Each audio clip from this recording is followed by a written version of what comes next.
আসসালামু আলাইকুম। যে কারণে নিজের মুক্তিযোদ্ধা সনদ ছিঁড়ে ফেলেছেন গয়েশ্বরচন্দ্র রায়, জানবো তার বিস্তারিত খবর। তবে আপনি যদি যুদ্ধের জীবন চ্যানেলে নতুন হয়ে থাকেন, চ্যানেলটি অবশ্যই সাবস্ক্রাইব করবেন, পাশেই থাকবেন। নিজের মুক্তিযোদ্ধা সনদ ছিঁড়ে ফেলেছেন গয়েশ্বরচন্দ্র রায়, কারণ কি? মুক্তিযুদ্ধের পর ভুয়া সার্টিফিকেটধারীদের দাপট দেখে নিজের অরিজিনাল সার্টিফিকেটটি ছিঁড়ে ফেলেছিলেন বলে জানিয়েছেন বিএনপির স্থায়ী কমিটির সদস্য ও ঢাকা ৩ আসনের সরকারি দলের সংসদ সদস্য গয়েশ্বরচন্দ্র রায়। কারণ হিসেবে তিনি জানান, যুদ্ধের বিনিময়ে কিছু প্রত্যাশা করেননি তিনি। জাতীয় সংসদে রাষ্ট্রপতির ভাষণের উপর আনীত ধন্যবাদ প্রস্তাবের আলোচনায় অংশ নিয়ে তিনি এ তথ্য জানান। তিনি বলেন, আমার মুক্তিযুদ্ধের সার্টিফিকেট নাই।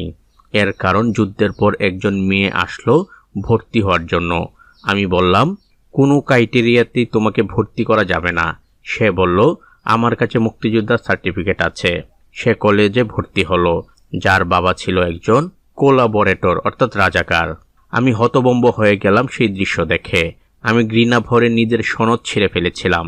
আমি মুক্তিযুদ্ধের বিনিময়ে কিছু পাওয়ার আশা করি না।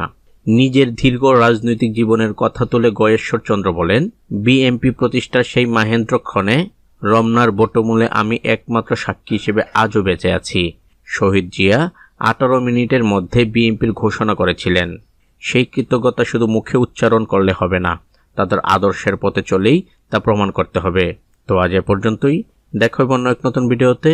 ততক্ষণ পর্যন্ত সবাই ভালো থাকবেন, সুস্থ থাকবেন। আল্লাহ হাফেজ।